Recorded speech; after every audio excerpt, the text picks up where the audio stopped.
Okay, so let's work with some more potential and energy type stuff here a little bit. We're going to start something a little pretty basic. Here we go.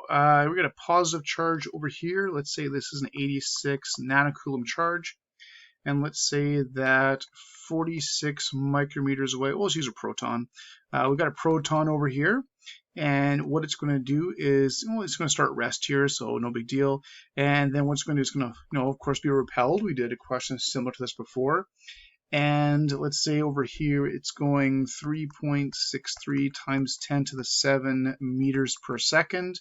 And we want to find out how far did it go. So we'll look for that. And let's also find out what was the average force that was used to actually move it. Okay, now, big clue here, radius is changing. We have a changing radius, the distance is changing, so this is all about one thing. This is all about energies, all about energies. So let's just find our energies as best we can and see what we can do. All right, so over here, we have got potential energy, so I'm going to find out my potential energy. So that's K, Q, Q over R. So I can start with that and find out how much potential energy it started with. So if I do that, I should get around 2.69 times 10 to the negative 12 joules. All right. Well, I've also got that speed up there. And with that speed, and I know its mass, I can find out how much kinetic energy it had. So the kinetic energy over here, 1/2 mv squared, I can calculate how much kinetic energy it had. So if I do the 1/2, get the mass of a proton, multiply it by the speed squared, we've got about 1.1 times 10 to the negative 12 joules of kinetic energy. All right, so this is how much energy it started with, and then it went further away and got this much kinetic energy. Now, it's all about change in energies. All the change in energies are going to be equal to each other. So the potential energy was this, and as the proton moved further away, the potential energy is going to get smaller, and it's going to get smaller by the change in kinetic energy. So if I subtract those two, I can find out my new potential energy has to be the difference between the two. So if I subtract those two, I can find out my new potential energy, which would be around 1.59 times 10 to the negative 12 joules. So that's the potential energy at this location. All right, well, now that I have the new potential energy, I can find out the new radius, because that's just equal to KQQ over radius 2. And then we can use that to solve for our second radius. All right. So if we solve for that second radius, should be about 7.8 times 10 to the negative 5 meters, or like 78 micrometers. All right, but that's the radius from the initial big positive charge. But I want to know how far it went. Well, the initial radius was 46, so I started at 46. The new radius is 78. So all I have to do is subtract the two, and I can see that it must have went, just subtract the two, no big deal. And we've got about 32 micrometers. So the proton went about 32 micrometers to go from one place to the other place. All right, so next, we're looking for the average force that was used. All right, now it's all about energies, and this was the change of potential, it was the change of kinetic energy, it was also the work done.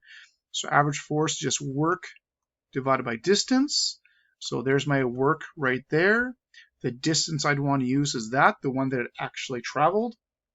So if I divide those two out, I get an average force of around 3.4 times 10 to the negative 8 newtons. All right, so there is my average force. Let's clean up that 8 a little bit. That's a little better. Okay, something like that. Okay, so again, very similar to what you guys did with gravity. Okay, so let's see what we can do with this. And actually, we know we're going to also connect this to the electric and the forces type stuff as a little bit as well, and see what happens when we got a little bit of a combo charge type situation going on. But I'm going to show you guys something else first along these same ideas though. Okay, and I'll show you why that change in energy thing is so unbelievably important. Okay, suppose you had two positive charges like this, and you had a proton right in the middle. Okay, and the two big positive charges are equal to each other. That proton in the middle has got huge potential energy. If you actually calculated it, it'd be K QQ over R, be K QQ over R, and you'd add those two energies together and you would have huge potential energy. But it's not going anywhere. Okay, it'd be locked in between with equal forces and stuff like that. It's locked, it can't move. Things don't move because they have energy. Things move because their energy can change. That proton's energy can't change. Since it can't change, it's not going to move. Okay, suppose this was 5 joules and this was 5 joules. Well, this thing's got 10 joules of potential energy, but it can't go anywhere. Okay, now what if instead this was a negative charge? Okay, well then this would be negative 5 joules. Well, the 5 plus the negative 5 is 0. It would have 0 joules of potential energy. But this proton is going to move towards the right at probably incredible speeds because its potential energy can change. It's not about how much energy you have. It's got 0 joules of potential energy. It's the fact that its energy can change. So it's all about the change in energy for these things. That's the key for this type of thing, whether it's gravity or subatomics, it doesn't matter. It's all about your energy changing. Okay, it's sort of like being on a deserted island. So here you are, you're on a deserted island, all surrounded by waters and stuff like that. And you've got a tree, there you go, there's a little palm tree for you, blah, blah, blah, blah.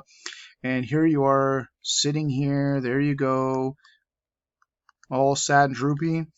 And you've got stacks of cash. You've got millions and millions and millions and millions of dollars there, even billions if you want. That money is absolutely useless. Money is no good unless you can actually use it for something. Unless you can actually change the amount of money you have, it doesn't matter if you have it or not. Same thing for these joules. Joules, it doesn't matter how many joules you have. It doesn't matter how many dollars you have. It's all about how much your energy can change. It's all about how much money you can change by buying stuff. Okay, so that's sort of the key idea behind this type of stuff. Okay, as long as your energy doesn't change, you're just keeping the same potential energy. It all sort of ties together. Okay, that's why if we take a nucleus and we talk about the electron orbiting the nucleus, as the electron orbits the nucleus, its potential energy never changes. The Q's don't change, the radius doesn't change, blah, blah, blah. So as that electron orbits around the positive and orbits around the nucleus, its potential energy never changes. Since its potential energy never changes, there's no work required to go around. That's why electrons can orbit and orbit and orbit and orbit, and you don't have to introduce energy to let them keep going around. Since their potential energy never changes, there is no work required for them to go around. Okay, so that's kind of a neat application in terms of orbits and how these things sort of kick in. When you do actually modify this a little bit, there are different electron orbits, of course, and if you have a higher orbit and that electron jumps to a higher orbit, that requires energy because you've changed the potential energy. So you change the potential energy as the electron will jump between shells. And of course, if an electron jumps up into a shell, it has a change in energy. Of course, they're often unstable and eventually they will fall back down. But when they fall back down, there's a change in energy. And that's often when you have light being given off. And that's where spectral lines come from in spectral analysis for atoms, is when electrons jump between different shells and change their energy, and when they fall back down, there's different amounts of energy which gives off different amounts of color depending on the atomic structure and the distance they fall down and that type of stuff. So that's where spectral lines come from when you look at spectral analysis for different elements. You guys looked at that in grade 9 science a little bit. This is where that type of stuff kicks in.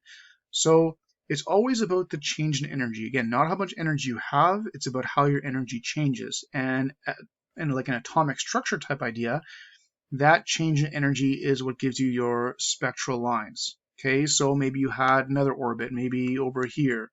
Oops, that should be black. Another orbit over here. Well, if that electron jumps up all the way over here, if it falls all the way back down, it will give off a certain color as it falls all the way back down. But maybe that electron instead, fell down here and then down here. Well, then it would give off two different colors.